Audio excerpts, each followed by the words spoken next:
itu dikatakan namanya khilafus sunnah, berbeda dengan kesunnahannya. Sah tidak sahnya tetap sah. Itu pernah itu salat imamnya sejajar, apa imamnya, makmumnya lanang sama betina sejajar. Tapi ada tapi. Nah, macam itu sana. Nah, tapi gitu ya. Saya itu nah. Sini makmum lanang ngadep sana kiblatnya. Situ makmum betina separuh sewang. Yang aneh lagi itu kadang apa anehnya di sana tuh yang sejajar sama imamnya itu betina. Yang sejajar sama. Jadi posisi di belakang imam itu adalah betina. Jamaah perempuan, akhwatnya itu. Kalau seandainya imamnya batal, nah, siapa jadi imam? Yang di belakang imam. No. Perempuan tidak boleh jadi imamnya laki-laki. Nah, itu yang aneh ya. Cuma kalau ini masalah sah tidak sahnya, sah. Khilafus sunnahnya baik ya.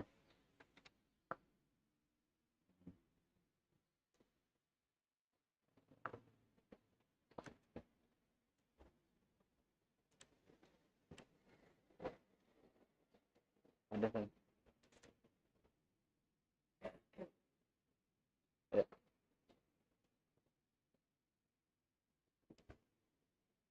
Nak tanya kan? Ya. Nak tanya? Ya. Ada. Waalaikumsalam warahmatullahi wabarakatuh. Ada dua pertanyaan Ustadz. Yang pertama mengenai yang melihat di depan kita, kalau misalnya di luar tuh sholatnya. Jadi kayak ada sewaktu-waktu kan di rumah, terus di luar ada lapangan. Nah, tapi di lapangan itu disediakan layar atau TV Ustadz. Bolehkah patokannya ke layar itu? Karena di layar itu posisinya ada di kamarnya memang si imam. Jadi ngeliat ke layar itu Ustadz. Dia tidak salah. Kemudian yang kedua, jadi kalau di Istiqlal Jakarta itu kan sejajar tetap perempuan sama laki-laki. Cuman ada dua imam, jadi ada satu imam utama, terus satu lagi yang mungkin imam kedua, mungkin pengganti kayak gitu. Nah, mana yang harus kita turutin ketika imam udah ruku, mau ruku, apakah kita langsung ruku, apakah yang kedua ini ruku dulu, baru kita ruku? Seperti itu Ustaz. Terima kasih, syukron. Assalamualaikum warahmatullahi wabarakatuh. Waalaikumsalam warahmatullahi wabarakatuh. Yang pertama tadi, layar tadi itu tidak bisa dijadikan imam kita. Karena bukan wong. Kalau macam itu akhirnya jauh-jauh baca juga. Atau berbelok-belok, berliku-liku masih bisa. Ngapa? Karena ada layar kata nih. Tidak bisa, layar itu tidak bisa dijadikan apa namanya itu sebagai imam kita. Tidak bisa. Kemudian masalah tadi itu bukan dua imam kali. Tapi dua speaker, dua mic. Mungkin benar tak itu? Ya, di belakangnya kan? Nah, itu kan makmum dia. Bukan imam dia. Kalau misalnya dia makmum, diimamkan tidak boleh. Makmum tidak boleh jadi imam. Dua jabatan tidak boleh. Nah, itu mubalik namanya. Aslinya itu sebenarnya mubalik. Mubalik itu aja ini. Kalau yang kita ini, yang kita cak misalnya tadi itu atau yang cak di Mekah itu kan, ketika imam Allahu Akbar, cak itu kan, Sami Allahu liman hamidah, Rabbana walakal hamd. Yang cak itu maksudnya kan, iya kan? Nah, sebenarnya mubalik itu bukan posisinya di belakang imam. Mubalik itu apa? Misal, nah ini apa? Sholat ini di sini. Banyak ini jamaahnya nih. Banyak ini. Soft belakang itu banyak. Soft yang di depan ini, yang di belakang ini, tidak kedengeran suara imam. Di tengah-tengah ini, kedengeran suara imam. Nah, yang tengah ini jadi mubalik. Jadi yang nyampaikan. Allahu Akbar. Imam, kedengeran dia. Di belakangnya tidak kedengeran lagi. Nah, dia nyebut Allahu Akbar. Sehingga yang di belakang tahu ada yang nyampaikan bahwa imam ruku. Allahu Akbar. Allah, dia ruku. Kalau aslinya nak nurutnya harus nyengok. Kalau seandainya misal ini, sop satu itu dia itulah yang nyengok imam. Sop dua ada kejengokan seandainya. Dia nyengok sop utama itulah. Allahu Akbar. Terus sampai ke sop 100 misalnya kan. Seandainya. Tergambarkan macam itu kan. Jadi imam ruku. Baru sop satu melok ruku. Sop dua belum kan? Nyengok sop satu tu ruku baru melok ruku juga. Oh, jadinya cak apa? Oh, cak berombak macam itu kan. Imam lah tegak kan. Yang sana masih baru blek ruku kalau kan. Nah, macam itu kan. Imam lah sujud baru misalnya sop yang ke 100 tu baru ruku. Jadi kayak macam itu kan. Ada mubalik tadi lebih cepat jadinya. Jadi istilahnya suara imam tadi kedengaran sampai sop 10. Akhirnya ada mubalik. Angkat suaranya kedengaran sampai sop ke 20. Jadi tidak ada banyak blok cek itu langsung apa? Tidak ada banyak black rukuknya kan cek itu. Tidak ada banyak cek itu. Jadinya banyak apa? Langsung bisa kompak. Tidak ada terlalu jauh ketinggalannya. Itu mubalik gitu. Itu gunanya. Sebenarnya mubaliknya bukannya di belakang imam sebenarnya. Aslinya itu adalah memang di belakang imam. Cuma tidak ada di belakang pleknya itu. Nah. Karena kalau yang di belakang pleknya itu masih kejingoan. Kita misalnya sholat berjamaah kan. 4 shaf itu masih kita dengar suara imam. Allahu Akbar. Masih kedengaran. Masih kejingoan juga kita. Kalau kita jingok. Kejingoan masih gean imam tadi. Allahu Akbar. Nah, itu apa? Tidak perlu mubalik gitu kalau seandainya kita di posisi di sop keempat yang masih tahu gerakan imam tadi. Tidak perlu dengan mubalik. Maka tidak perlu untuk jadi mubalik. Allahu Akbar tidak perlu. Banyak jadi kadang-kadang ada tuh jadi itu. Allahu Akbar, Allahu Akbar. Batal lah salatnya? Tidak batal. Cuma tidak ada dianjurkan untuk menjadi mubalignya. Kalau yang agak jauh dikit, dianjurkan untuk jadi mubalig. Jangan kalau-galanya jadi mubalig kan. Cukup kan? Tidak perlu hampir kalau satu sop itu jadi mubalig kan? Tidak perlu. Sikap sudah cukup. Apalagi suaranya yang agak mengking dikit. Allahu Akbar, Allahu Akbar. Kedengaran sampai misal 30 sop. Itu. Merdunya suara sampai yang lain terdiam kalau. Minggi kalau suara-suara yang lain. Nah, itu dianjurkan untuk yang cek itu. Bukan 2 imam itu ya. Itu siko imam, cuman 2 mic itu. Wallahu ta'ala alam bisawab. الفاتحة بنت الشفاء لمحمد الريحان بن ذوالفكري أن الله يشفيه شفاء ولمن أوصانا بدعاء الشفاء ولمرضانا ولمرضى من أحبنا ومن يحبنا أن الله يشفيهم شفاء عاجلا شفاء لا يغادر سقما ولا ألما على هذين ولا كل نية صالحة ولا ما نوى صلافنا الصالحين وإلى حضرة النبي سيدنا محمد صلى الله عليه وآله وسلم. الفاتحة. أعوذ بالله من الشيطان الرجيم. بسم الله الرحمن الرحيم. الحمد لله رب العالمين الرحمن الرحيم مالك يوم الدين. إياك نعبد وإياك نستعين اهدنا الصراط المستقيم صراط الذين أنعمت عليهم غير المغضوب عليهم ولا الضالين آمين. بسم الله الرحمن الرحيم. الحمد لله رب العالمين اللهم صل وسلم على سيدنا محمد وعلى سيدنا محمد. اللهم يا شافي اشفي أنت شافي. اللهم يا شافي أنت اشفي أنت شافي. شفاء لا يغادر سقما ولا علما شفاء منك اشفي لأخينا محمد ريحان بن ذوالفكري ولمن أوصانا بدعاء الشفاء. اللهم إنا نسألك علما نافعا وحلما واسعا ونعوذ بك من علم لا ينفع من قلب لا يخشع. وصلى الله على سيدنا محمد وعلى آله وصحبه وسلم. الحمد لله رب العالمين. هذا ما أقول لكم والعافية منكم. السلام عليكم ورحمة الله وبركاته.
إلى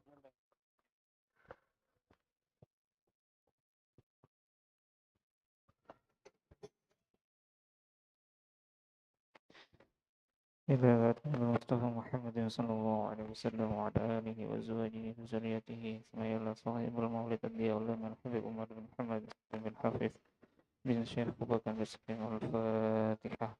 أعوذ بالله من الشيطان الرجيم. بسم الله الرحمن الرحيم. الحمد لله رب العالمين الرحمن الرحيم مالك يوم الدين. إياك نعبد وإياك نستعين اهدنا الصراط المستقيم صراط الذين أنعمت عليهم غير المغضوب عليهم ولا الضالين آمين.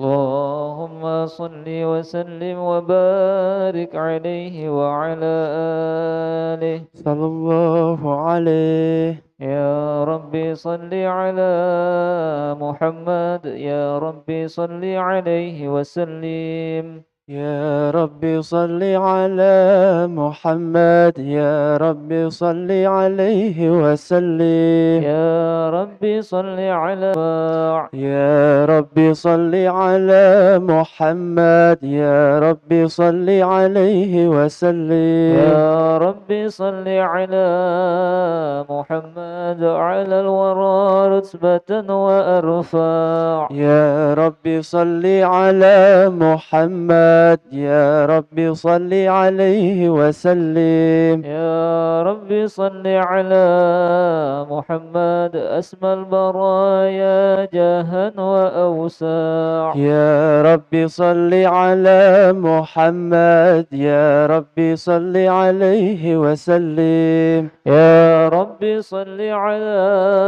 محمد واسلك بنا ربي خير مهيا. يا ربي صل على محمد يا ربي صل عليه وسلم. يا ربي صل على محمد وعافنا واشفي كل موجع. يا ربي صل على محمد يا ربي صل عليه وسلم. يا ربي صل على محمد وأصلح القلب واعف وانفع. يا ربي صل على محمد يا ربي صل عليه وسلم. يا ربي صل على محمد واكفر المعادي واصرفه وارداع. يا ربي صل على محمد يا ربي صل عليه وسلم. يا ربي صل على محمد نحل في حسنك الممنع. يا ربي صل على محمد يا ربي صل عليه وسلم. يا ربي صل على محمد رب ارض عنا رضاك الارفع. يا ربي صل على محمد يا ربي صل عليه وسلم. يا ربي صل على محمد واجعل لنا في الجنان مجمع. يا ربي صل على محمد يا ربي صل عليه وسلم. يا ربي صل على محمد رفق بنا خير خلقك اجمع. يا ربي صل على محمد يا ربي صل عليه وسلم. يا ربي صل على محمد يا ربي صل عليه وسلم. يا ربي صل على محمد يا ربي صل عليه وسلم. اللهم صل وسلم وبارك عليه وعلى آله صلى الله عليه. أعوذ بالله من الشيطان الرجيم. بسم الله الرحمن الرحيم. إنا فتحنا لك فتحا مبينا ليغفر لك الله ما تقدم من ذنبك وما تأخر ويتم نعمته عليك ويهديك صراطا مستقيما وينصرك الله نصرا عزيزا لقد جاءكم رسول من أنفسكم عزيز عليه ما عنتم حريص عليكم بالمؤمنين رؤوف رحيم فإن تولوا فقل حسبي الله لا إله إلا هو عليه توكلت وهو رب العرش العظيم إن الله وملائكته يصلون على النبي يا أيها الذين آمنوا صلوا عليه وسلموا تسليما اللهم صل وسلم وبارك عليه وعلى آله اللهم صل وسلم وبارك عليه وعلى آله بسم الله الرحمن الرحيم الحمد لله الذي هدانا بعبده المختار من دعانا صلى الله عليه إليه بالإذن وقد نادانا لبيك يا من دلنا وحدانا صلى الله عليه صلى عليك الله بارئك الذي بك يا مشفع خصنا وحبانا صلى الله عليه مع آلك الأطهار معدن سرك الأسمى فهم سفن النجاة حمانا صلى الله عليه وعلى صحابتك الكرام حماة دينك عصبه لولائه عنوانا صلى الله عليه والتابعين لهم بصدق ما حدا حادي المودة هيج الأشجانا صلى الله عليه والله ما ذكر الحبيب لدى المحب إلا وأضحى والها نشوانا صلى الله عليه أين المحبون الذين عليهم بذل النفوس مع النفائس هانا صلى الله عليه لا يسمعون بذكر طه المصطفى إلا به انتأشوا وأذهب رانا صلى الله عليه فاحتاجت الأرواح تشتاق اللقاء وتحن تسأل ربها الرضوانا الله عليه حال المحبين كذا فاسمع إلى سير المشفع واره في الآذان صلى الله عليه وانصت إلى أوصاف طه المجتبى واحذر لقلبك يمتلئ وجدانا يا ربنا صل وسلم دائما على حبيبك من إليك دعانا اللهم صل وسلم وبارك عليه وعلى آله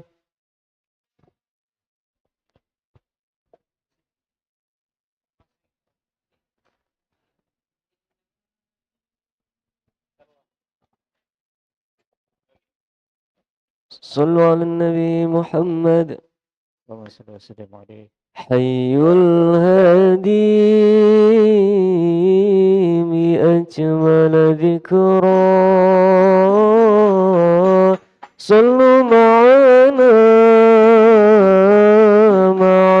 يا حضار فهو عمادي يوم المعادي نبينا طه المختار حي الهادي بأجمل ذكرى صلوا معنا يا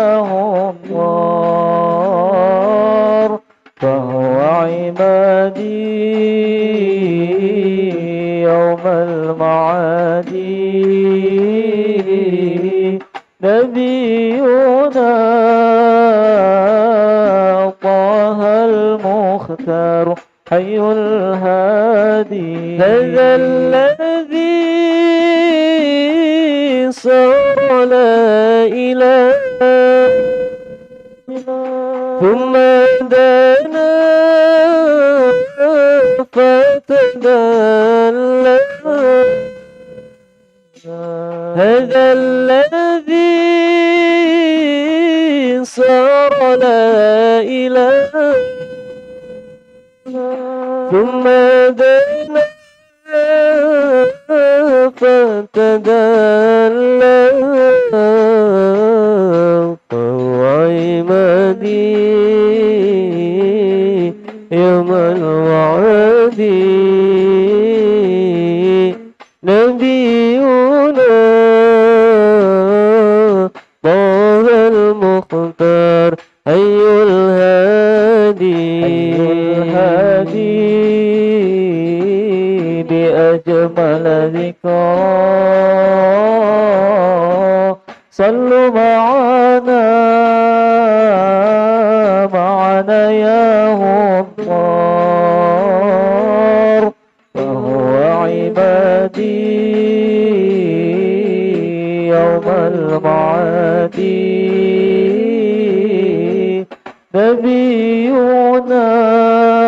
نبينا طه المختار حي الهادي على العرش رب الجميل وكلمه المولى الجليل على العرش رب الجميل وكلمه المولى الجليل وهو عبادي يوم المعاد نبينا طه المختار حي الهادي بأجمل ذكرى صلوا معنا يا غفار فهو عمادي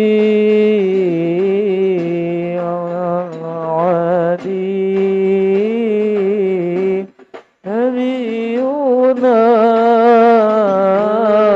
طه المختار حي الهادي وصلى مولانا عليه والآل والصحب لديه صلى مولانا عليه والآل والصحب لديه فهو عمادي يوم المعاد نبينا طه المختار حي الهادي بأجمل ذكرى صلوا معنا يا غفار فهو عمادي يوم المعاد نبينا طه المختار حي الهادي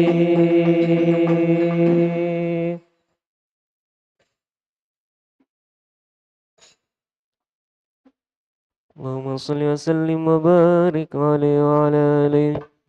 نبأنا الله فقال جاءكم نور فسبحان الذي أنبانا والنور ضاع عبد من نبي في ذكري عظم به منانا صلى الله عليه ورحمة المولى تأمل قوله فليفرحوا وغدوا به فرحانا صلى الله عليه مستمسكا بالعروة الوثقى معتصما بحبل الله من أنشانا صلى الله عليه واستشعرا أنوار من قيل متى كنت نبيا قال آدم كان صلى الله عليه بين التراب وبين ماء فاستفق من عن غفلة عادا وكن يقظانا صلى الله عليه وعبر إلى أسرار ربي لم يزل ينقلني بين الخيار مصانا صلى الله عليه لم تفترق من شعبتين إلا أنا في خيرها حتى بروزي أنا صلى الله عليه فأنا خيار من خيار وقد خرجت من نكاح لي إلهي صانا صلى الله عليه طهرا وحما واختارا وما برك مثلي إنسانا صلى الله عليه وبحبي وبذكري والنصر والتوقير رب العرش قد أوصانا يا ربنا صل وسلم دائما على حبيبك من إليك دعانا اللهم صل وسلم وبارك عليه وعلى آله. اللهم صل وسلم وبارك عليه وعلى آله. هذا وقد نشر الإله نعوته في الكتب بينها لنا تبيانا صلى الله عليه. أخذ ميثاق النبيين لما آتيتكم من حكمة إحسانا صلى الله عليه. وجاءكم رسولنا لتؤمنن وتنصرون وتصبحون أعوانا صلى الله عليه. ونبشر أقوامهم بالمصطفى أعظم بذلك رتبة ومكانا صلى الله عليه. وهو وإن جاء الأخير مقدم يمشون تحت لواء من نادانا صلى الله عليه. يا أمة الإسلام أول شافع ومشفع أنا قد لا أتوانا صلى الله عليه. حتى أنادى ارفع وسل تعطى وقل يسمع لقولك نجم فخرك بانا صلى الله عليه. ولواء حمد الله جل بيدي ولا أولا آتي أنا الجنانا صلى الله عليه. وأكرم الخلق على الله أنا فلقد حباك الله منه حنانا صلى الله عليه. ولسوف يعطيك فترضى جل من معطي تقاصر عن أعطاه نهانا صلى الله عليه. بالله كرر ذكري رواسف محمد كيف تزيع عن القلوب الرانا يا ربنا صل وسلم دائما على حبيبك من إليك دعانا اللهم صل وسلم وبارك عليه وعلى آله.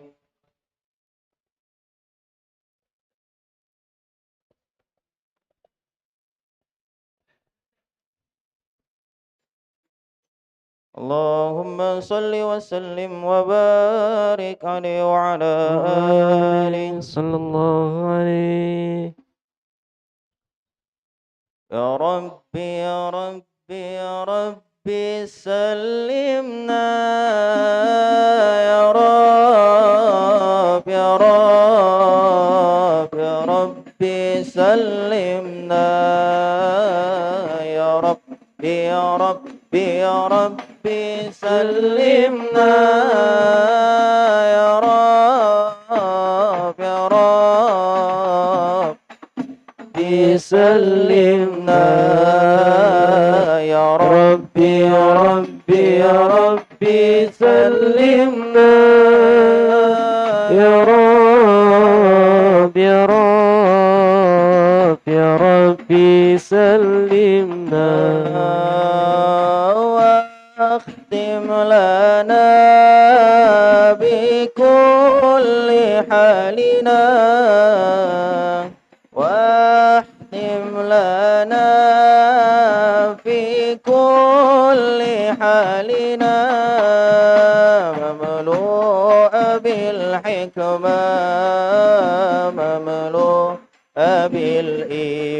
بالإيمان مملوء بالحكمة مملوء بالإيمان يا ربي يا ربي يا ربي سلمنا يا رب يا رب يا ربي سلمنا ربي يا ربي يا ربي سلمنا يا رب يا رب يا ربي سلمنا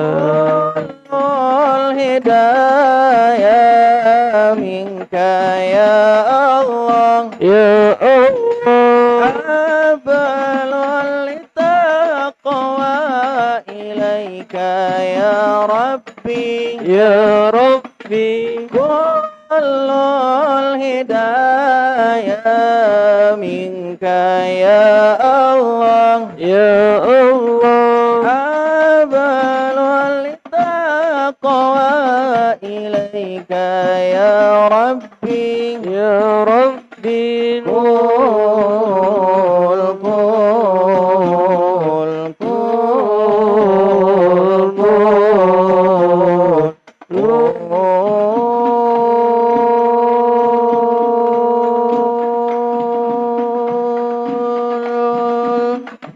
كل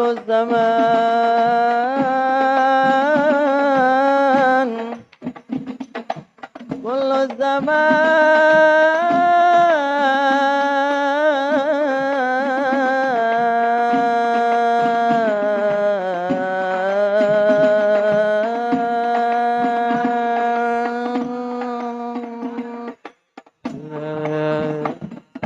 يا ربي يا ربي سلمنا يا رب يا رب يا ربي سلمنا يا ربي يا ربي يا ربي سلمنا يا رب يا رب يا ربي سلمنا شرع لنا نلنا المنى زال العنا وفى الهنا والدهر أنجز وعده والبشر أضحاه علنا وشرع لنا نلنا المنى زال العنا وفى الهنا وشرع لنا نلنا المنى زال العنا وفى الهنا والدار أنجز وعده والبشر أزحام علنا بشرى لنا نلنا المنى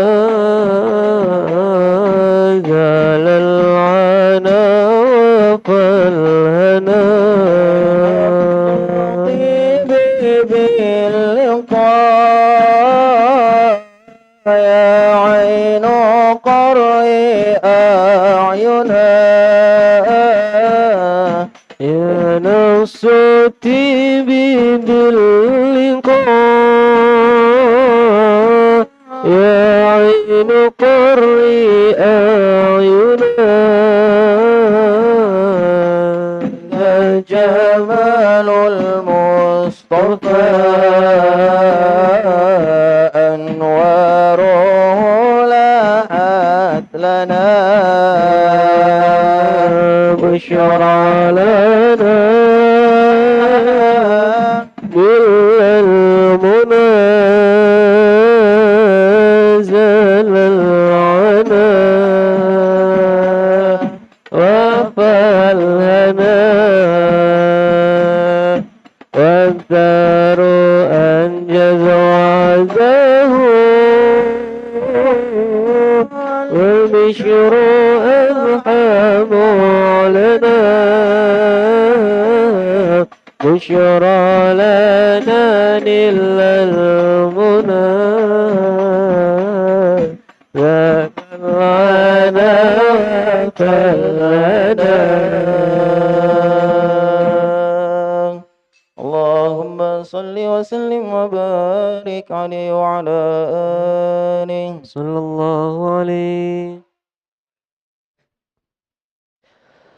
لما دنا وقت البروز لأحمد عن إذن من ما شاء وقد كان صلى الله عليه. حملت به الأم الأمينة بنت وهب من لها أعلى الإله مكانا صلى الله عليه. للوالد المختار عمد الله من عمد لمطلب رأى البرهانا صلى الله عليه. قد كان يغمر نور ضاء وجهه وسر إلى الإيمان المصون عيانا صلى الله عليه. وهو بنو هاشم الكريم الشامي بني عبد ونافع بني قصي كان صلى الله عليه. والده يدعى حكيما شأنه قد اعتلى عزيز بذلك صلى الشان الله عليه. واغفظ وصول المصطفى حتى ترى في سلسلات وصول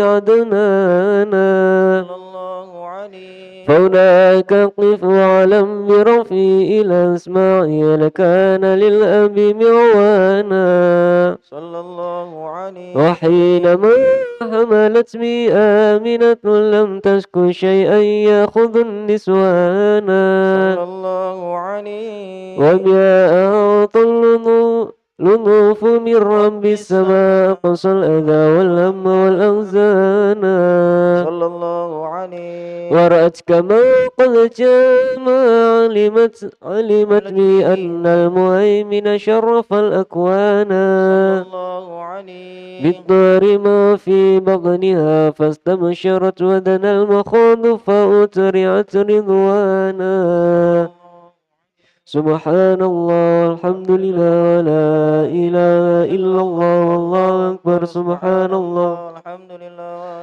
لا إله إلا الله والله أكبر سبحان الله والحمد لله ولا إله إلا الله والله أكبر سبحان الله والحمد لله ولا إله إلا الله والله أكبر ولا حول ولا قوة إلا بالله العلي العظيم في كل لحظة أبدا عدد خلقي ونضع نفسي وزينة عرشي ومداد كلماتي وتجلت الأنوار من كل الجهات فوقت ميلاد المشفع حانا صلى الله عليه. وقبيل فجر أبرزت شمس الهدى ظهر الحبيب مكرما ومصانا صلى الله على محمد صلى الله عليه وسلم صلى الله على محمد يا ربي صلي وسلم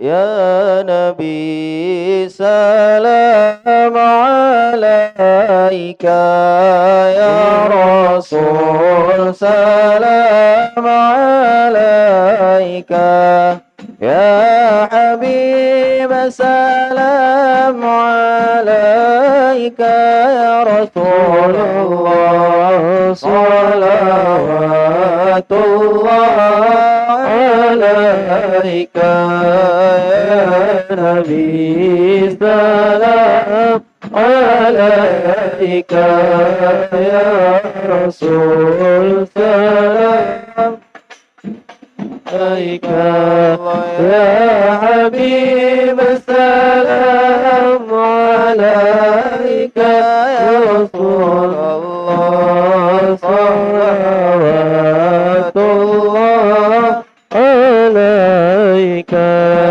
أبرز الله المشفع صاحب القدر المرفع فملا النور النواحي برسول الله عما كل الكون أجمع يا نبي سلام عليك يا رسول سلام عليك يا حبيب سلام عليك رسول الله صلوات الله عليك نكست أصنام شركين وبنا شركين تصادع ودنا وقت الهداية برسول الله وحيم الكفر تزعزع يا نبي سلام عليك يا رسول سلام عليك يا حبيب سلام عليك يا رسول الله صلوات الله عليك مرحبا أهلا وسهلا بك يا ذا القدر الأرفع يا إمام أهل الرسالة من به الآفات تدفع نبي سلام عليك يا رسول سلام عليك ويا حبيب سلام عليك صلاة عليك في الحشر ملاذ لك كل الخلق تفزع وينادون تراما قد دها من هول أفظع يا نبي سلام عليك يا رسول سلام عليك الله يا حبيب سلام عليك صلوات عليك مرحبا يا مرحبا يا نور عيني مرحبا جد الحسين مرحبا مرحبا مرحبا يا مرحبا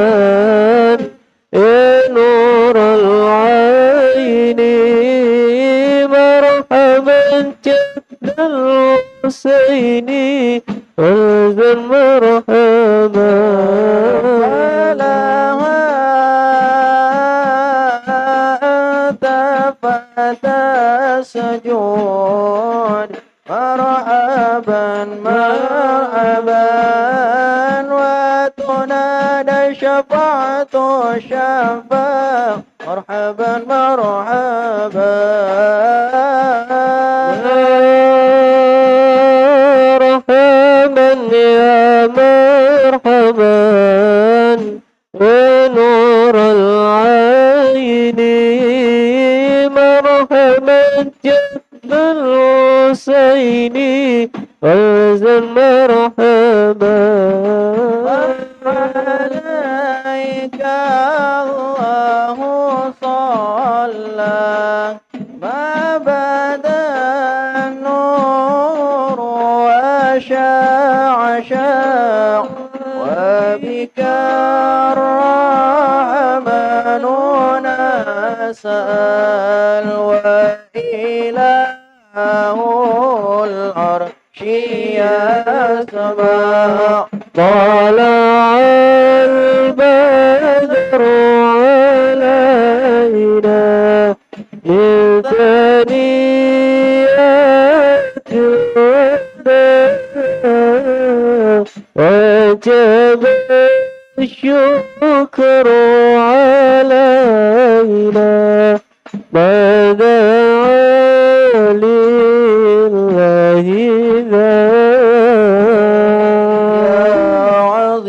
عظيم المن يا رب شملنا بالمصطفى جمع وبه فانظر إلينا واعطينا بكل ما طمع يا رسول الله جينا لزيارة قاصدينا الله نرتدي منك شفاعة عند رب العالمين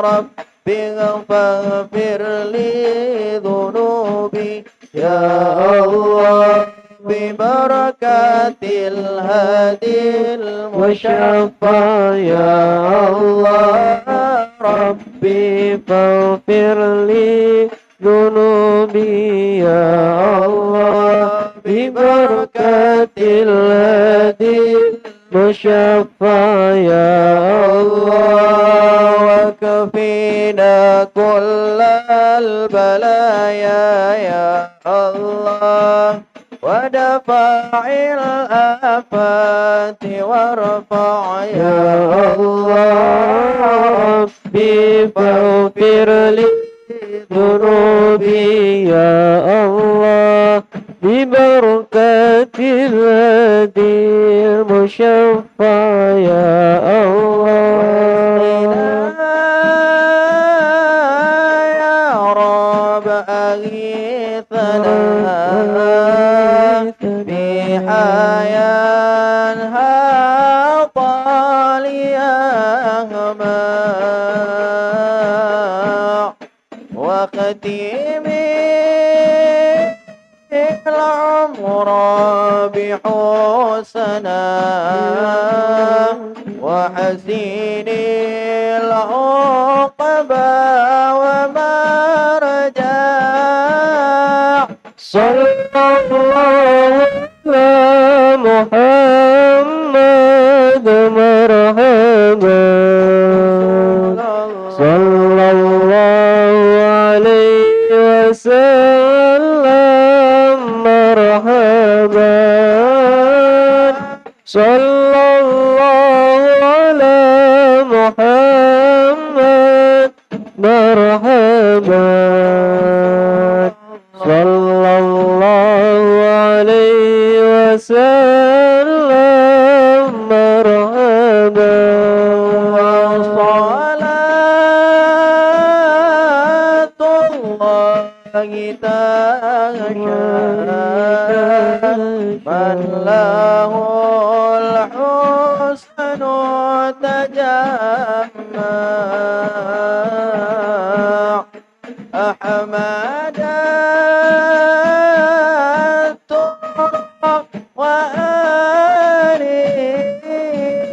وطه فما سنشاء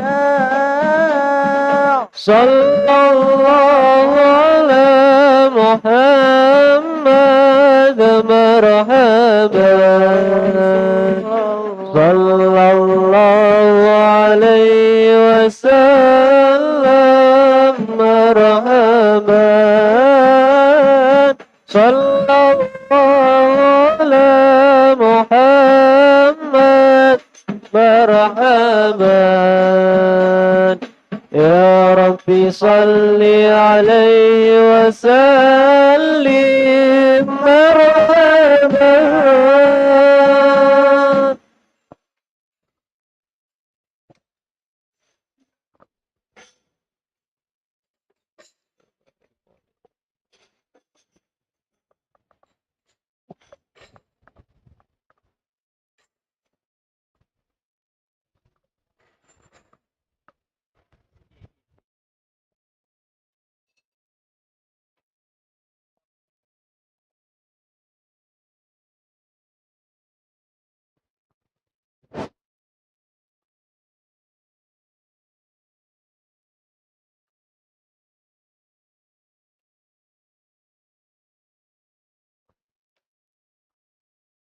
Assalamualaikum warahmatullahi wabarakatuh.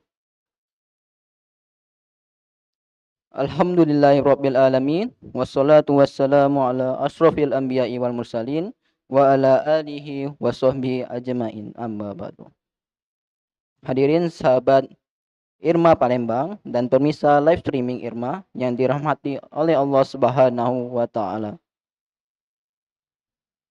Alhamdulillah, pada pagi hari ini tanggal 28 April 2024 atau bertepatan dengan 19 Syawal 1445 Hijriah. Telah hadir bersama kita Al-Mukarram Al-Ustadz Al-Habib Ahmad Raudi bin Husain Al-Kaf yang akan menyampaikan materi kuliah duha pada hari ini dengan pembahasan atau tema Kitab Al-Syawahid Al-Wasyawarid.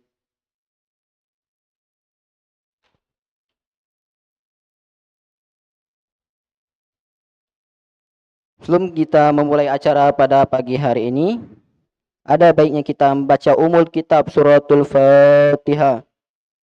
Ala hazinnya wa ila hadratin Nabi Muhammadin sallallahu alaihi wasallam. Al-Fatihah.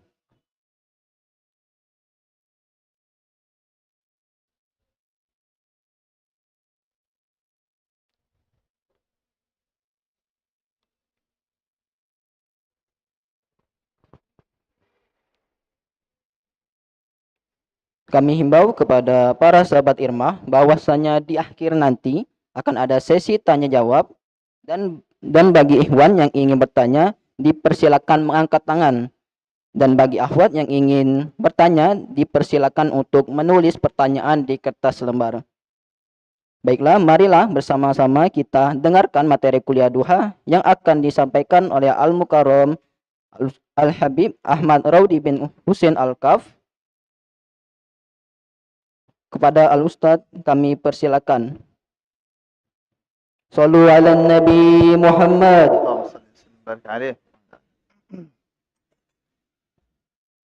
Assalamualaikum warahmatullahi wabarakatuh. Alhamdulillahi rabbil alamin wa bihi nasta'in ala umuri dunya waddin. Wassalatu wassalamu ala ashrafil anbiya'i wal mursalin. سيدنا ومولانا محمد وعلى آله وصحبه أجمعين. سبحانك لا علم لنا إلا ما علمتنا إنك أنت العليم الحكيم. رب اشرح لي صدري ويسر لي أمري واحلل عقدة من لساني يفقه قولي. وسدد لساني واهدي قلبي بجاه النبي والصحب والآل. اللهم يا من مقاليد الأمور كلها بيده وإليه يرجع الأمر كله يا فتاح يا عليم افتح علينا فتحا قريبا يا فتاح يا عليم يا فتاح يا عليم. Alhamdulillah, segala puji dan puja syukur kehadirat Allah Subhanahu wa taala yang mengumpulkan kita bersama kembali di majelis yang penuh dengan keberkahan insyaallah. Penuh dengan manfaat-manfaat, penuh dengan kasih sayang satu sama lain. Dan insyaallah ini menjadi perkumpulan yang akan menjadi saksi bagi kita nanti di akhirat bahwasanya kita adalah orang-orang yang saling membantu di dalam ketakwaan, saling mendukung di dalam kebenaran, saling menasehati di dalam kesabaran. Alhamdulillah, insyaallah kita akan lanjutkan kajian kita di pagi atau siang yang penuh dengan berkah ini dari kitab Asy-Syawahid wasy-Syawarid karangan daripada Al-Habib Al-Habib Ali bin Hasan Al-Attas radhiyallahu taala anhu ardah. Kita sampai kepada qaulul musannif rahimahullahu taala wa nafa'na bihi wa bi'ulumi fid dharain amin. Wa qala Ibnu Dinar, telah berkata Ibnu Dinar, seorang tabi'in yang terkenal, Malik bin Dinar. Idza ra'aita qasawatan fi qalbik wa wahanan fi badanik wa dhiqan fi rizqik fa'lam annaka qad takallamta fi ma la ya'nik. Beliau radhiyallahu taala anhu berkata, kalau seandainya engkau melihat kerasnya hati, kerasnya hati. Karena hati manusia ini adalah anggota badan yang menjadi penentu bagaimana seorang manusia bersikap, bagaimana seorang manusia bertindak, apa yang ia lakukan, semuanya bersumber daripada hati.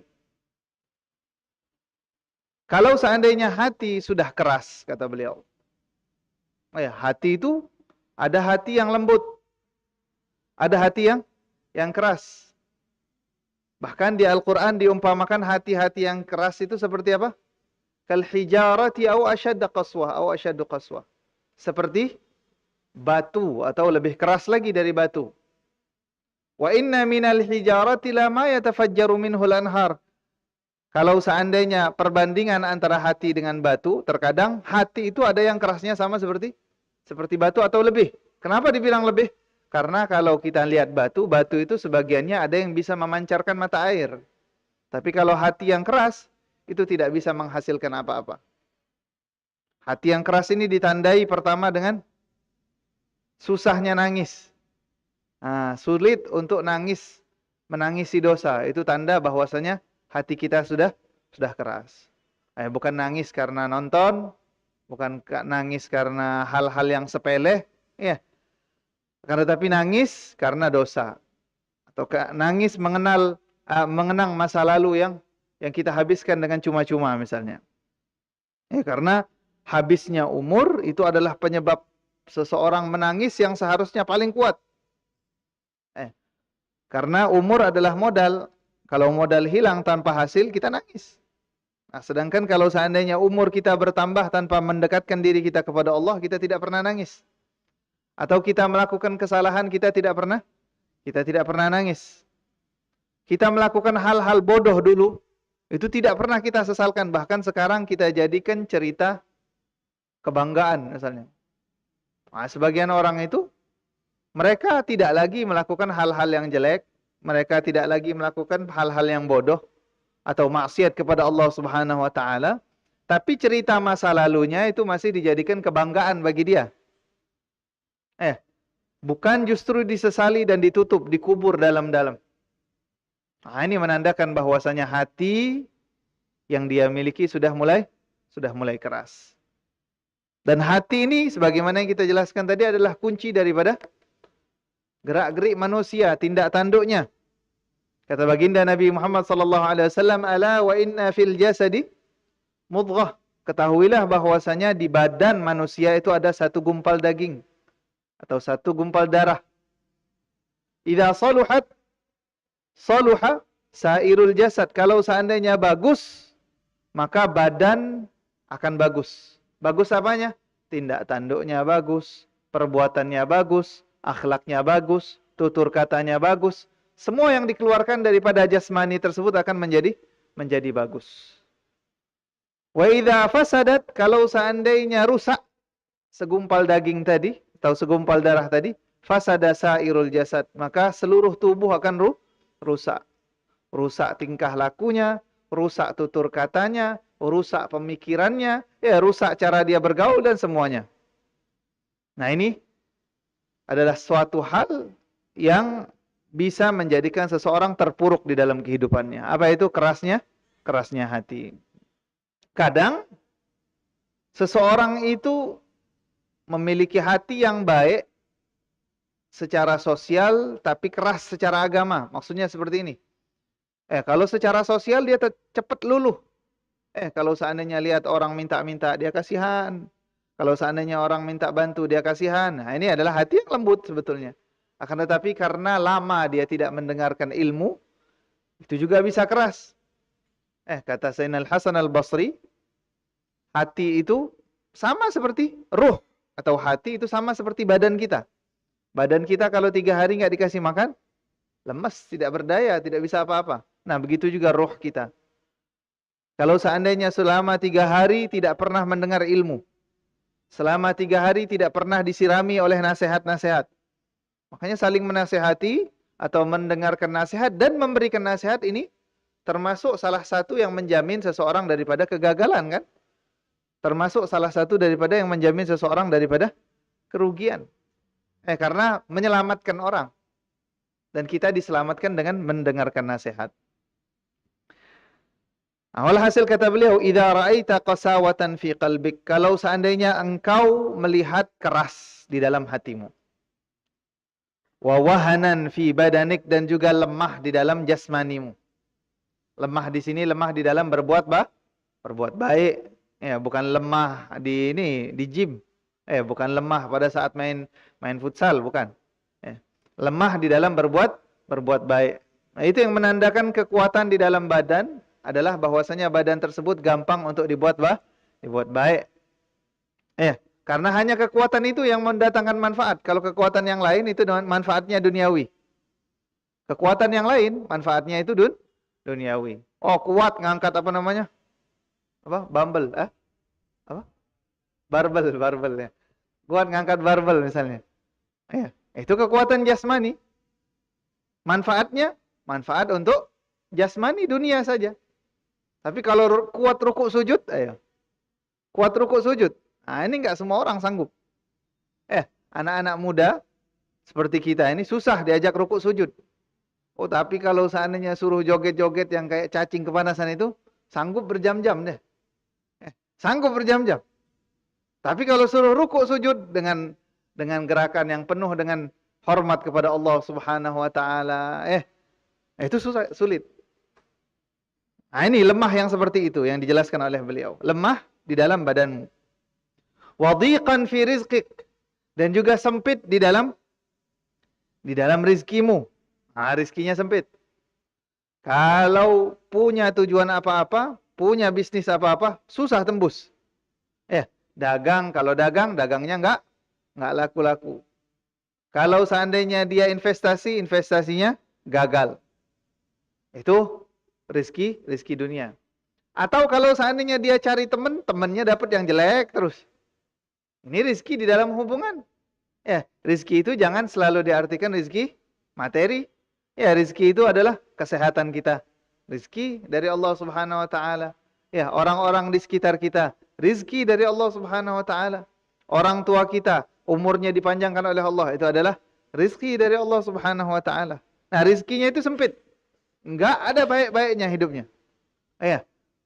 Teman-temannya jahat, lingkungan sekitarnya jelek, dianya tidak diberikan oleh Allah Subhanahu wa taala kelapangan secara harta, atau kalaupun diberikan kelapangan harta, tidak diberikan kelapangan hati oleh Allah Subhanahu wa taala, dan seterusnya. Sempit di dalam rezeki. Nah, 3 hal ini yang disebutkan ya. Yang pertama apa? Keras hati. Yang kedua, lemah jasmani, dan yang terakhir, sempit rizki. Kalau kalian merasakan 3 hal yang sama ini, katanya, berarti kalian telah melakukan satu hal. Apa itu? Fa'lam annaka qad takallamta fima la ya'nik. Ketahuilah, yakinilah bahwasanya kamu selama ini telah banyak berbicara tentang hal yang tidak ada urusan sangkut pautnya denganmu. Terlalu membuang energi dengan omongan tidak perlu. Itu tandanya. Orang yang hatinya itu keras, jasmaninya lemah, rizkinya sempit, itu biasanya orang yang terlalu menghabiskan energi untuk hal yang tidak mendatangkan manfaat. Terlalu mengurusi urusan orang lain. Suka cerita-cerita yang tidak datangkan manfaat, tidak menolak madarat. Ceritanya itu cerita yang murni entertainment. Murni apa? Hiburan. Hiburannya bukan hiburan yang baik, yang bukan dengan hiburan itu ada hiburan yang baik, ada hiburan yang jelek. Menghibur orang lain dengan mencaci maki orang lain misalnya. Ya, menghibur diri dengan mencaci orang lain, ini jelek. Tidak mendatangkan manfaat duniawi dan ukhrawi. Atau berbicara tentang hal yang bukan urusan dia. Dia ini pelajar, akan tapi ngurusin urusan apa misalnya yang tidak ada sangkut pautnya. Ya, dengan apa yang dia pelajari atau dia yang perjuangkan. Atau kalaupun dia adalah sebagai seorang muslim, dia tidak pernah kalau berbicaranya itu mendatangkan manfaat agama. Seperti mengajak orang lain duduk bersama di majelis, mengajak orang lain untuk menyadari bahwasanya kita ini hamba Allah. Mengajari bahwasanya masa muda ini sementara. Masa muda kita ini sementara. Nah, orang-orang yang hobinya berbincang-bincang tapi ucapan-ucapan yang tidak mendatangkan manfaat, tidak ada artinya sama sekali, mereka biasanya diuji, dicoba Allah dengan 3 hal tersebut. Apa itu? Keras hati, lemah jasmaninya, dan sempit di dalam rizkinya. Ini bisa jadi kita anggap, apa hubungannya keras hati dengan banyak ngomong atau membicarakan hal-hal yang tidak berguna? Apa bahasa sekarangnya? Unfaedah. Unfaedah ya. Unfaedah. Tidak berfaedah artinya unfaedah. Yang seperti itu. Apa hubungannya? Ini mereka lihat. Ya, mereka lihat bahwasanya orang yang selalu menggunakan lisannya untuk hal-hal yang tidak baik semacam itu, untuk hal-hal yang tidak berguna, tidak bermanfaat di dunia dan di akhirat, mereka temukan bahwasanya mereka itu lebih jarang nangis daripada orang-orang yang selalu menasehati sesama, selalu mendengarkan nasihat, selalu berbicara tentang hal-hal yang baik saja. Orang-orang yang aktif di dalam sebuah kegiatan, aktif di sebagian lembaga misalnya, mereka akan mencurahkan tenaganya untuk kesuksesan atau keberlangsungan organisasi atau lembaga atau hal-hal yang mereka ikuti. Orang yang biasanya itu ikut misalnya grup silat, menghabiskan hari-harinya dengan silat, dengan latihan. Kalau hari-harinya dihabiskan dengan main bola, pas datang waktu dianya masuk ke grup silatnya dia sudah capek. Dia sudah kehabisan energi. Dia sudah tidak. Jadi artinya dia akan tidak maksimal di tempat yang seharusnya dia memaksimal tenaganya di situ. Memaksimalkan tenaganya di situ. Dan ini sangat penting. Kita sadari bahwasanya energi manusia itu terbatas. Energi kita ini terbatas. Kalau energinya kita buang tidak secara efisien, energi tersebut habis, akhirnya badan kita lemah pada saatnya kita harus mengerahkan tenaganya. Energi kita habis pada saat rizki itu harus digunakan untuk hal-hal yang baik, untuk mendatangkan hal-hal yang baik lagi. Dan dampaknya nanti ke hati lama-lama. Karena sering berbicara tentang yang tidak-tidak, sering berbicara dengan hal-hal yang jahat, hatinya jadi jahat. Kalau hatinya jadi jahat, maka curahan daripada badan yang mengandung hati tersebut juga akan menjadi jahat. Jadi ini. Satu saja. Jaga diri dari berbicara tentang hal-hal yang tidak berguna. Maka insya Allah 3 hal tersebut tidak akan terjadi pada diri kita. Wa qala Yahya bin Mu'adz, al-hikmatu tahwi minas sama'i ilal ard Fala tadkhulu fi qalbika wa fihi thalathu khisal. Al-hikmah, sekarang ilmu. Ini perkataan Sayyidina Yahya bin Mu'adz radhiyallahu taala anhu arda. Al-hikmah, apa arti al-hikmah? Ilmu. Kata ulama, yu'til hikmata man yasha, kata Allah Subhanahu wa taala, Allah memberikan hikmah kepada orang-orang yang Allah kehendaki. Apa arti hikmah? Hikmah artinya ilmu yang bermanfaat. Itu arti hikmah. Allah memberikan hikmah kepada orang-orang yang Allah kehendaki.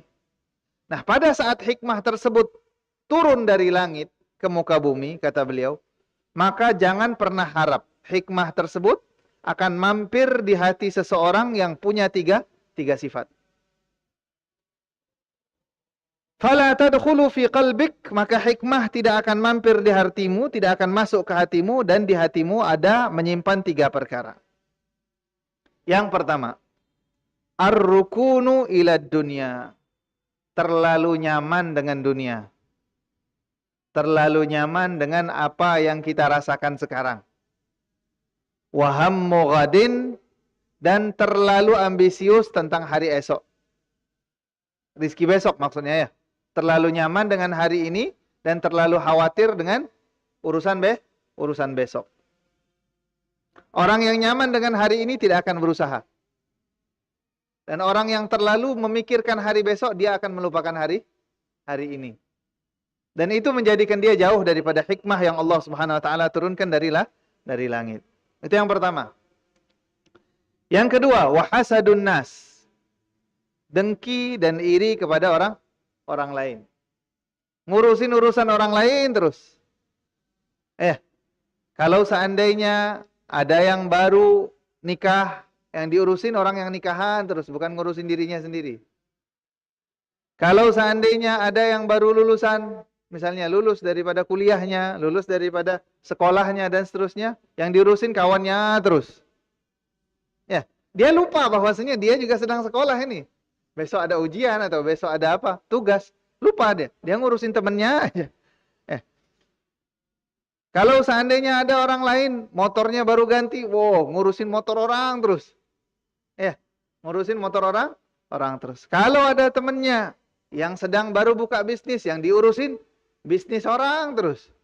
Nah, orang yang semacam ini, kapan dia mau ngurusin diri sendiri? Orang yang semacam ini, kapan dia mau ngurusin diri sendiri?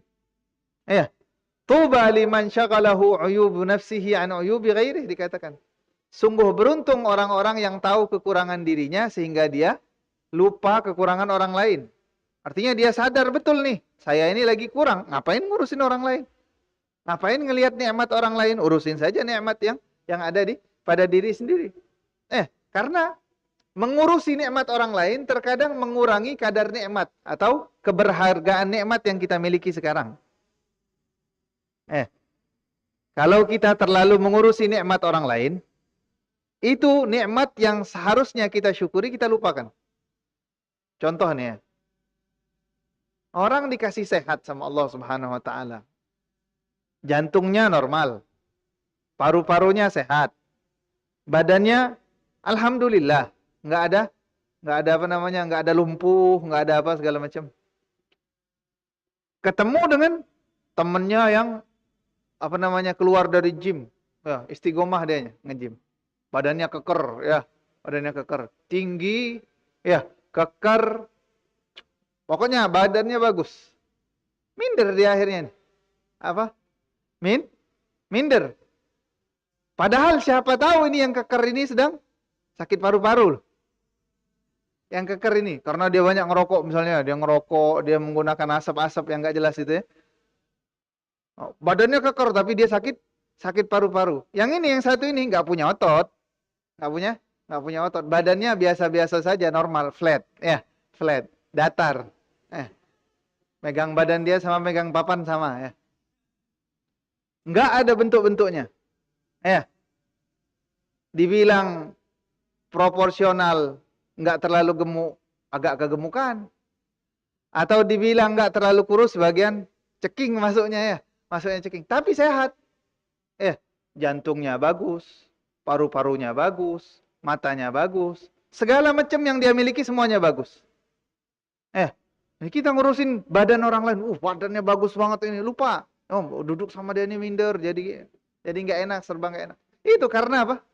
Karena ngurusin nikmat orang lain. Padahal Allah berikan dia segala-galanya. Nggak tahu aja itu. Di dalamnya itu ada boroknya. Ada boroknya. Di dalamnya itu ada hal-hal yang jelek. Di dalamnya itu bisa jadi pencernaannya nggak bagus. Atau sering encok misalnya, badannya bagus, tapi setiap pagi kalau bangun pinggangnya sakit. Kita alhamdulillah bangun tiap pagi pinggang nggak pernah sakit. Hasadun nas. Dan satu lagi kemarin seperti yang sebelum-sebelumnya pernah dijelaskan, hasud kepada orang lain atau tidak terima akan nikmat yang didapatkan oleh orang lain itu cuma bikin capek hati kita dan tidak ada yang akan berubah. Ada perumpamaan bagus ini untuk orang yang fokus pada nikmat yang dia miliki dan tidak mau mengurusi nikmat yang didapatkan oleh orang lain. Ada video tuh, ada video bapak-bapak ngomong sama anaknya. Pernah dengar mungkin, pernah ngeliat ya sebagian. Si bapak bilang sama anaknya, "Nak, kalau saat ini tiba-tiba ibu gurumu ngasih 100.000, kamu senang nggak?" "Oh, senang, Pak." Nggak ada sebab kan? Bukan karena prestasi, bukan. Enggak. Ibu gurunya pengen ngasih 100.000 saja. Senang nggak? "Oh, senang," kata dia. Oke, senang kan? Bahagia kamu hari ini? Bahagia hari ini. Tahu-tahu ibu guru tadi ngasih teman kamu 200.000. Senangnya tetap sama atau berkurang? Berkurang, kata si anaknya. "Loh, kok berkurang? Kenapa berkurang?" Karena dia dikasih 200.000, saya dikasih 100.000. Sekarang kalau seandainya kita tutupi kasus kedua tadi, kita tutup, nggak tahu sama sekali, nggak kita urusin sama sekali. Bahagianya itu sepanjang hari atau nggak? Sepanjang hari. Kalau kasus ini dibuka, hilang bahagianya. Kenapa? Karena hasud. Karena hasud tidak terima dengan pemberian yang didapatkan oleh orang lain. Padahal kita juga dapat tanpa usaha, tanpa upaya, tanpa prestasi pencapaian apa-apa. Kita dapat 100.000 secara cuma-cuma, dia dapat 200.000 secara cuma-cuma. Kalau seandainya kita lupakan cerita dia, fokus dengan 100.000 kita, bahagia satu hari ini, senang terus. Tapi karena kita menghabiskan energi kepada hal yang tidak perlu, ngelihat apa yang ada di tangan orang lain, akhirnya nikmat tersebut jadi berkurang. Begitulah perumpamaannya. Kita jadi iri, kita jadi minder, kita jadi terlalu mengecilkan diri sendiri karena kita lupa bahwasanya nikmat tersebut ada pada diri kita, cuma kita nggak sadar. Berapa banyak orang yang ngelihat ente dengan rasa iri? Banyak gak? Orang yang iri melihat ente. Enak ya, sekelilingnya itu orang-orang baik. Enak ya dikenal sama Ustadz Anu. Enak ya dikenal sama Kiai Fulan, Ustadz Fulan, Habib Fulan. Enak ya. Nanti kita ini iri dengan orang lain.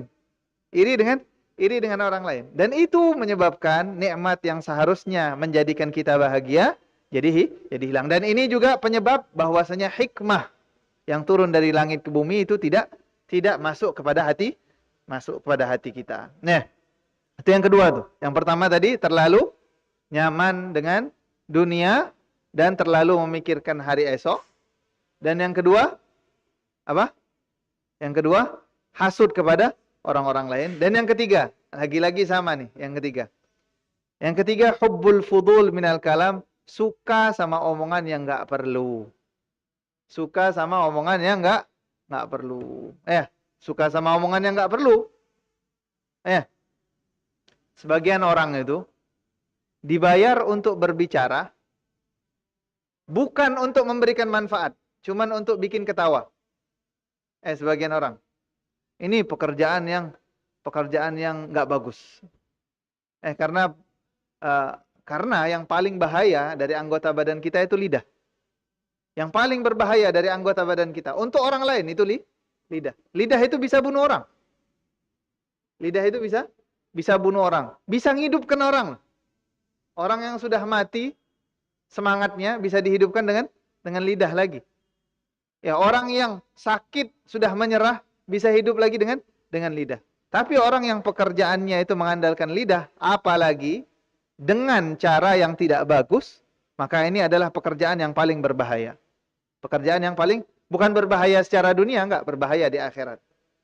Karena di dalam sebuah hadis Nabi Muhammad sallallahu alaihi wasallam bilang, seseorang terkadang berbicara Yatakallam bi kalimah. Berbicara dengan sebuah kalimat.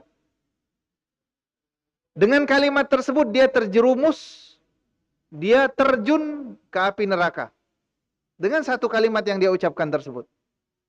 Hanya demi membuat lawan bicaranya tertawa. Gara-gara satu kalimat yang dia usahakan keluar dari mulutnya, cuma dengan tujuan membuat orang lain tertawa, tapi tertawanya bukan dengan cara yang bagus. Enggak apa-apa, tertawa itu tidak dilarang. Selagi tidak berlebihan. Terlalu banyak tertawa juga membuat hati itu keras. Tapi terkadang kita menjadikan candaan hal-hal yang tidak bagus. Hal-hal yang jorok. Hal-hal yang jahat. Hal-hal yang berbau maksiat. Nah, itu yang kita jadikan bahan-bahan tertawaan. Atau yang dijadikan ucapan-ucapan yang dia katakan. Nah, ini pekerjaan yang seperti ini yang paling berbahaya. Sangat tidak dianjurkan. Sangat tidak dianjurkan untuk melakukan pekerjaan yang mengandalkan lidah yang tujuannya cuma untuk buat orang lain tertawa. Sangat tidak dianjurkan. Kalau mau, jadi orang-orang yang mengedukasi, atau jadi orang-orang yang menginspirasi dengan ucapannya. Bukan jadi orang-orang yang hanya membuat tertawa orang lain dengan ucapannya. Meskipun terkadang, perlu ya, sebagian orang itu perlu perlu lawakan ya. Perlu lawakan. Untuk melipur hati ya. Gak apa-apa, Nabi Muhammad yamzah. Nabi SAW, Rasulullah itu melakukan mizah, mizah? Bercanda. Rasulullah pernah didatangi seorang ibu-ibu tua, datang kepada Nabi Muhammad SAW. Bilang sama Rasulullah, wahai Rasulullah, aku ini penghuni surga atau bukan? Kata Rasulullah SAW, bukan. Kata Rasulullah SAW, bukan. Nenek-nenek ini, ibu-ibu. Datang kepada Rasulullah, nanya, ahli surga atau bukan? Bukan, kata Nabi Muhammad. Nenek tadi langsung nangis sejadi-jadinya di depan Nabi Muhammad SAW. Pergi habis itu dengan dengan suara kecewa pergi. Kata Rasulullah, panggil lagi ibunya, Kenapa nangis? Engkau bilang tadi nggak masuk surga, wahai Rasulullah. Iya, kalau seandainya masuk surga, engkau nggak tua kayak gini, keriput-keriput enggak. Engkau balik jadi muda lagi, kata Rasulullah. Baru sadar ibunya. Terlalu cepat memproses omongan seseorang. Terlalu cepat. Nggak ditanyakan dulu kenapa nggak masuk surga. Oh, langsung nangis saja ya, langsung bereaksi. Enggak, sebetulnya tunggu dulu, tanya dulu kenapa. Masuk surga atau enggak? Dibilang enggak, kata Rasulullah. Nangis dia kabur. Nah, itu bercandanya Rasulullah. Satu kali lagi Rasulullah pernah bilang, lagi bincang-bincang sama sahabat. Sahabat bilang sama Rasulullah, Rasulullah, anak itu punya saudara begini. Kata Rasulullah, saudara inti itu yang matanya putih-putih itu ya? Kata Nabi Muhammad, enggak Rasulullah, enggak ada putih-putihnya matanya. Normal matanya kayak mata anak. Iya, putih kan matanya kan? Enggak, hitam matanya. Nah, wahai sahabatku, kata Nabi Muhammad, setiap orang matanya ada putihnya, ada hitamnya. Ada putihnya, ada hitamnya. Masa dibilang matanya hitam semua itu kayak mata apa itu? Mata alien ya, mata alien. Matanya hitam semua. Ada putihnya, ada hitamnya. Nah, Rasulullah kayak gitu. Yamzah. Melakukan bercanda Rasulullah, tapi bercanda dengan batasan-batasan wajar, normal, dan tidak pernah bohong di dalam candaan. Nah, itu Nabi Muhammad sallallahu alaihi wasallam. Rasulullah sallallahu alaihi wasallam adalah contoh kita kalau mau bercanda, canda yang kayak gitu, model-model yang kayak gitulah. Kreatif bikin candaan yang jujur, tidak bohong, tapi bikin orang ketawa. Sulit ya. Sulit. Tapi begitulah. Yang bagus, bercanda yang bagus. Boleh ya. Sebagian bilang afid tab'akal makduda bil jiddi rahatan. Engkau harus berikan jeda untuk dirimu yang selama ini capek-capek, terlalu serius dengan sedikit kelonggaran. Afid tab'akal makdud bil jiddi rahatan. Yajimmu, maka dia akan kembali semangat. Kenceng, longgarkan sedikit. Habis itu dia akan semangat kembali kepada kekuatan sedia kalanya. Wa'allilhu bi syai'in minal mazhi, dan enggak apa-apa, kasih sedikit daripada bercanda. Walakin idza a'taitahul mazha, tapi kalau seandainya engkau mau kasih candaan, faltakun biqadri alladhi tu'ti at-ta'ama minal milhi, sekedar engkau memberikan garam pada makanan. Nah, berapa banyak, berapa sih kadar candaan yang harus kita miliki di dalam hidup ini? Seperti kadar garam yang harus diletakkan pada masakan. Jangan jadi orang yang nganggep seluruh yang ada di alam semesta ini semuanya adalah candaan. Ya, kehidupan kita ini semuanya bercanda, nggak ada yang serius. Bercanda boleh, tapi sekedar garam pada masakan. Ini 3 orang ini. 3 orang ini kata siapa? Kata Imam Yahya bin Mu'adz radhiyallahu taala anhu.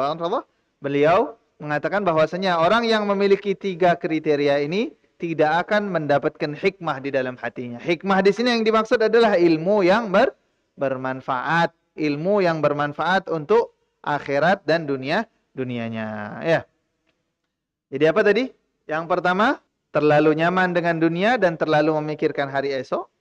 Yang kedua, hasud, iri dengki dengan orang lain. Yang ketiga, suka dengan omongan-omongan yang tidak berguna. Orang yang punya 3 hal ini tidak akan mendapatkan ilmu yang bermanfaat. Baik. Faslun. Iqbid lisanaka wabsut ihsanaka wa'in ikhwanaka wa akrim jiranaka tatimmu laka as-sa'adah wa tadirru 'alayka az-ziyadah wa takhlusa minka al-ibadah wa taqtarin laka as-sa'adah. Orang-orang yang mengkehendaki kebahagiaan di dunia dan tambahan rizki-rizkinya dan dipermudah oleh Allah ibadahnya, serta ibadah tersebut menjadi ibadah yang dibarengi dengan rasa puas, rasa tentram, rasa tenang. Karena ibadah itu sebagian orang itu merasakan ibadah ini sebagai beban ya. Orang itu kebanyakan mungkin atau mungkin kita sendiri merasa bahwasanya ibadah yang harus kita lakukan itu sebagai beban. Bukan sebagai kebutuhan. Bukan sebagai kebutuhan. Beda loh. Jauh. Terkadang orang melakukan hal yang sama, yang satunya senang, yang satunya sedih. Karena apa? Bukan karena orangnya, tapi karena cara mereka memandang perkara tersebut berbeda. Sudut yang mereka gunakan untuk memandang itu berbeda. Orang belajar matematika. Misalnya orang belajar matematika ini. Yang satu senang, yang satu sumpek. Kalau sudah datang mata pelajaran matematika, yang satu senang, yang satu sumpek. Yang sumpek karena merasa bahwasanya ini ilmu terlalu jelimet, terlalu apa? Terlalu rumit. Banyak rumus-rumusnya, sulit dihafal, memahaminya susah, prakteknya susah, segala macamnya susah. Yang satunya lagi, dia semangat belajar karena dia tahu manfaatnya. Manfaat kalau saya bisa matematika, nanti saya bisa begini, saya bisa begitu, saya bisa begini, saya bisa begitu. Yang satu fokus memandangi proses yang sulit, yang satu fokus memandang hasil yang bakal membuat dia senang berikutnya, selanjutnya. Ini yang membuat orang itu sulit melakukan sesuatu, sedih atau susah kalau menghadapi sesuatu, satunya lagi menghadapinya dengan begitu semangat. Cara mandangnya beda. Yang satu mandang proses rumitnya, yang satu mandang hasilnya. Begitu juga. Ini bisa dipraktekkan di dalam segala hal. Apapun. Sholat ya. Orang-orang yang nganggep sholat itu terlalu detail waktunya, terlalu banyak peraturannya, terlalu begini. Mereka fokus di mana? Di proses nih. Mereka nggak tahu hasil daripada sholat itu apa. Mereka tidak sadar bahwasanya sebetulnya sholat itu dicekoki bahasanya oleh Allah Subhanahu Wa Taala kepada kita. Kita kan dicekoki namanya. Dicekoki itu artinya adalah satu hal yang harus mau nggak mau kita lakukan. Ibaratnya anak kecil nih. Anak kecil nggak mau makan obat karena obatnya nggak enak. Orang tuanya nyekokin. Orang tuanya nyekokin obat. Nah, sholat itu seperti itu. Seperti itu untuk manusia. Kenapa? Karena sebagian mandang prosesnya, sebagian lagi tahu manfaat daripada sholat. Kalau kita tahu manfaat sholat untuk manusia, maka kita akan mati-matian ngejar sholat itu. Kita mati-matian ngejar salat itu. Makanya Nabi Muhammad SAW bilang, athqalus salati 'alal munafiqin. Salat yang paling berat untuk orang munafik adalah salatul isya wa salatul fajr. Salat isya sama salat subuh. Salat isya sama salat itu paling berat untuk orang munafik. Kenapa? Karena mereka cara berfikirnya, cara memandang salatnya belum terbentuk lah pastinya. Orang munafik tidak percaya dengan Nabi Muhammad. Mereka hanya ikut agama agar supaya dilihat sama. Dilihat sama. Biar seragam aja.